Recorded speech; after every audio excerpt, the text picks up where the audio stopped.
We're on our way to the gym right now. We've been so bad. Let me turn down the music.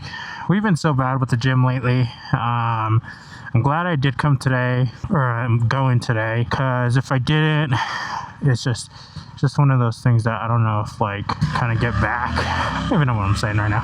So I thought we would have like, oh wait, let me see. Oh my gosh, we're getting every red light there is. Let me just make sure that my key is in my pocket correctly. But yeah, I thought we would have some story time. Just kind of talk about like random stories, stuff from like childhood to now. Just kind of go about that. I think one story I did want to tell was back when back when me and my cousins were little. We were probably like 10, 11, 12. Pretty sure we're younger than 13, maybe even like closer to 13. You know, I had some close cousins like everybody does, that would come over. They would spend the night, or I would, you know, go over to their house and stay the night. We kind of just switch off. We did live in different parts of town, so you know, it all just depended on whether or not like there was a family event going on. So, you know, if it was held at my house, then I would just stay at their house, or they would stay at my house, and then vice versa. So a lot of the times, as you know, we were kids, and this is why a lot of the times when kids do stuff, I'm just like, I was a kid, I did stupid crap. Your brain just doesn't process stuff like that.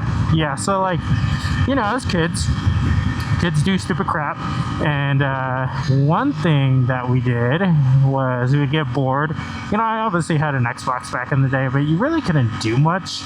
I think at the time, I don't think I had online yet. I don't think I had Xbox Live, because one, you had to pay for it, and two, I don't even think I had a router back in the day. I think I just had a modem. My street was set up to where it was a, what do they call those, dead end?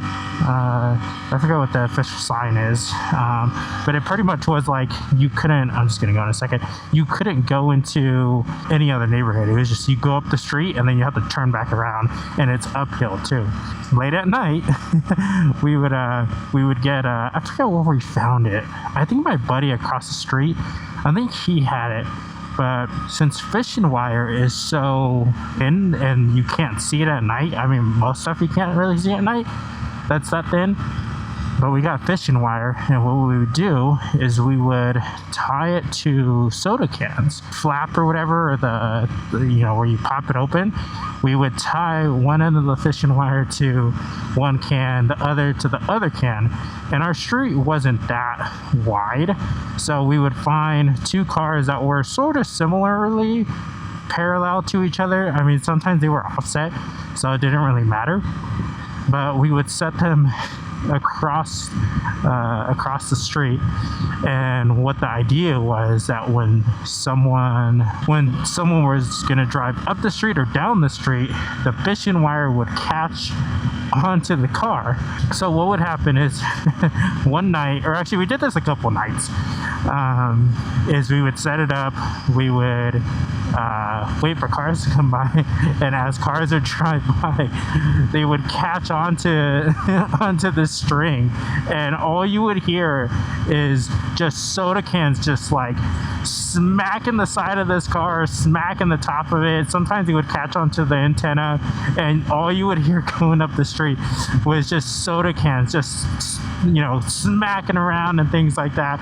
And mind you, this is like 9, maybe 10 o'clock at night, so it wasn't like people were out or there's a lot of like traffic going on, so it was pretty loud for for a neighborhood street. Well, after a while, we kind of, I wouldn't say got bored, but we started coming up with new ideas. I think at one point we got those like little poppers that you like throw on the ground and they pop. There was a 99-cent store near us, and you know, knowing us, we didn't have a lot of money as kids, but I think they sold like 2 boxes for 99 cents. We would start like figuring out, okay, like where do cars mostly drive at? Like, are they like on a certain side of the street, or are they kind of closer to this side of the street? Okay, so back back to the story. So we would figure out like what cars we're driving more towards on the streets. So we started putting the poppers. Oh, okay. Someone got pulled over. We would start putting like poppers on the streets, and then, you know, as cars drove by, we would we would hear the poppers go off, and then the car cans would go, and it was just funny to us, like, you know, hearing the poppers go off and then hearing the soda cans. Most of the time people would realize that the soda cans are like attached to their car, so they would just stop. A lot of the times they would just get out and like be like, what the heck? Because, you know, this streets, it doesn't go up very long, and most people, when it catches on, they would just stop pretty much right where we set it up, and then get out and toss them on the side of the street. Well, one dude, like, I don't know how he didn't realize they were attached to his car. Well, he snagged onto them and just kept on driving up the street. And I swear, like, we were dying, because all you hear going all the way up the street is just soda cans, you know, banging around, just like ding, ding, ding, ding, ding, ding, ding, and we were just dying of laughter. I don't think we had, I'm trying to think how much string we actually had to make another one, but I know like there was maybe 2 times where we couldn't find it anymore. I know that one guy that like didn't realize they were attached to his car, or I don't think we ever got those back. So I know we made another set, because we did this for like a couple times that, you know, my cousins came over. But yeah, those are just crazy times that you know, that we did stuff as kids. That's why I'm always like, you know, if kids are out, especially during summer, and they're just doing stupid crap like ding dong ditching or stuff like that, throwing poppers at cars, or putting poppers in the road, I'm like, kids don't think of consequences. Like, that's just not part of your brain process. So yeah, that's a story from my childhood back in the day. This was, man, I'm trying to think when this was. Beginning of 2000. This is definitely pre-2010, I'm pretty sure. So it was just different back in the day. I don't know, but yeah, just crazy stories like that. So like I said, we are on our way to the gym. We do have some errands to run afterwards. I thought we were gonna get to the gym kind of early, but yeah, this week's supposed to be really nice weather. I don't really know how much rain we're supposed to even get this week. I know last week it was pretty much raining like every day. You always kind of expected some sort of rain. Alright guys, well, we are here at the gym. There's not really motorcycle parking, so we'll probably just try to fit somewhere. But I will see you guys afterwards. Just got finished with the gym. That little break and going to the gym, definitely felt that. Probably shouldn't have went that hard. Definitely did more than we should have, but it is what it is. I feel good.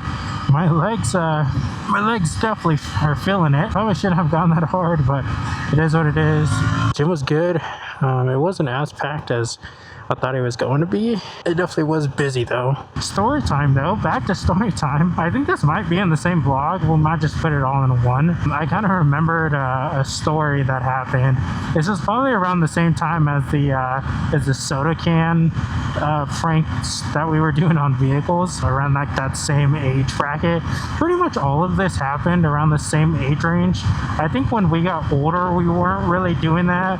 We were kind of just like going to random locations like all teenagers do. So basically what happened, we had some next door neighbors that were also around our same age. I don't remember how we met them exactly. I just remember we sort of used to hang out. I don't remember if like they were our friends or not. I mean, they kind of were, and I think they sometimes were there on weekends. They weren't always there on weekends, and sometimes the kids would come and knock on my door and see if I was home or not. One day we were in the backyard, and the way California houses are sometimes set up, I don't really see them as much here, but a lot of them are so condensed they'll have like the main house in the front, and then sometimes they'll have like a miniature house.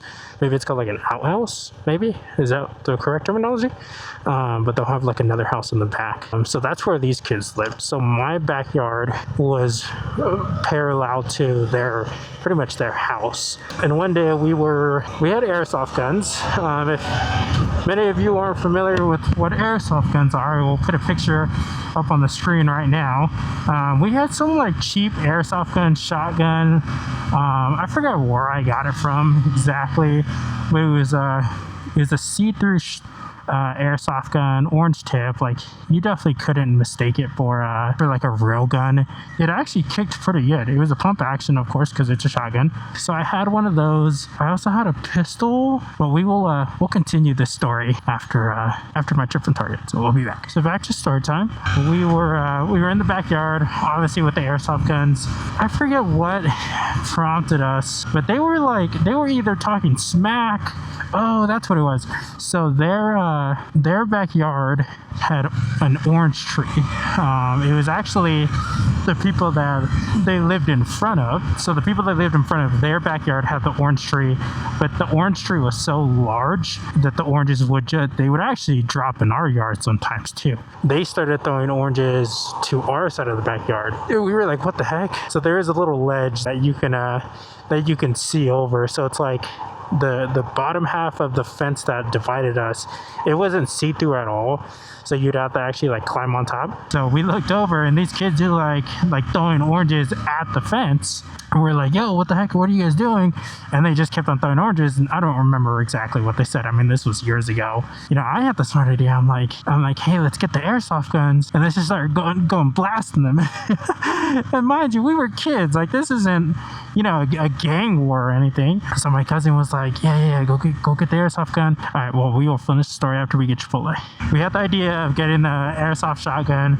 Yeah, so I went and got the airsoft shotgun.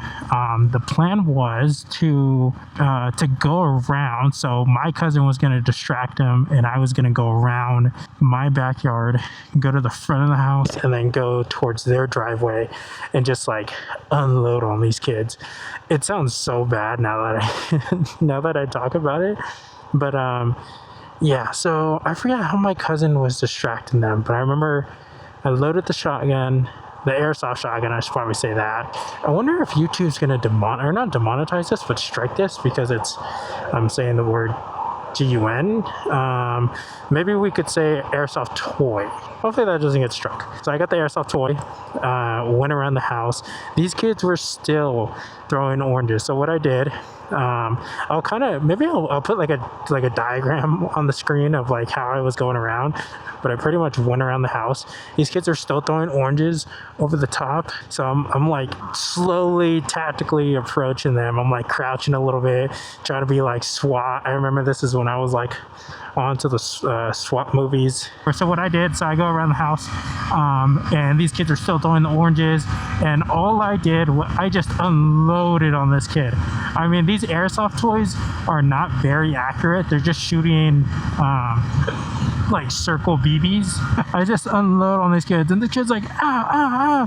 He's getting hit with this airsoft gun. I think it was him and his brother that were throwing the oranges. I remember there was two of them.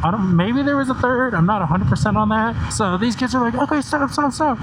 Well, my cousin peeked over or he came around. All I remember is this kid lifted his shirt and the BB had gone actually through his shirt. I don't remember how it did, but it went through his shirt and it was still stuck in his skin. And I was like, oh shoot, and he started crying. So we're freaking out. So we're like, oh, well, you were throwing oranges, this and that. And then he's still crying. So me and my cousin, we go inside and we're like, oh crap, like this kid's gonna tell his mom, we're gonna get in trouble. So obviously we get on the game, but like nothing ever happened. This is the part that gets a little fuzzy. So I don't remember let me back up. So we go inside my room, which is, I think at the time, I had the front room, I'm pretty sure. But we hear a knock at the door, and we're like, oh crap, like this is this kid and probably his mom. So we're freaking out. Well, we hear this going on, and this is the part I don't remember. I don't remember if the kid told his mom that we shot him with the airsoft gun, or that we were just doing something and his kid and his or her kid was like crying. So I don't remember if like he had told her that, you know, we shot him with the airsoft gun or not. I don't remember if he showed, you know, his mom his little battle wound, which is insane. I don't remember, or I do remember we didn't get in trouble for it. I don't remember what I told my mom, to be honest. But yeah, we surprisingly didn't get in trouble for shooting this kid with the, or for in what YouTube's just getting demonetized this. I already know it. But yeah, that was insane. The fact that like that this little BB like went through his shirt, because I do remember that when he lifted his shirt, like he had the BB still stuck in his skin. Now it didn't like go fully into his skin. It was kind of just like, it broke like the first layer to where it was bleeding, but it wasn't like pumping out blood. Like it obviously was like still kind of stuck in it. These kids, like I remember we did have beef with them too. I don't remember these kids too well to where like how I met them or if I hung out with them like outside of like my cousins coming over. But yeah, so the kids, you know, all on our street pretty much knew each other, but I wouldn't say we all like hung out, because like the friend group that we had were obviously like my cousins, which I had, as far as close cousins go, we had me and Michael, Alfred, Tristan, and Eric. Those are kind of like the main cousins that all hung out with each other. Michael and Alfred were the cousins that were like closest to me. Eric and Tristan were brothers, or are brothers, but they lived pretty far out, so a lot of the times they couldn't like come over or get a ride to my mom's house or even to my aunt's house. Okay, so I'm gonna blur this part of the video out, obviously, because I don't want to show you guys where I live. But yeah, guys, we will continue story time on the next vlog. I have tons of stories. I have like stories of when we were like pretty much doing airsoft toy stuff with cars, driving up our street, the makeshift go-kart, letting out chihuahuas to chase us, making homemade vinegar, baking soda. I don't want to use the E word or the B word, but it makes a very loud sound and it goes, you know, crazy. But yeah, guys, thank you guys for watching these vlogs. We will continue story time on the next one, and you know, thank you guys for all the support and everything, and we will see you on the next one. Later, guys.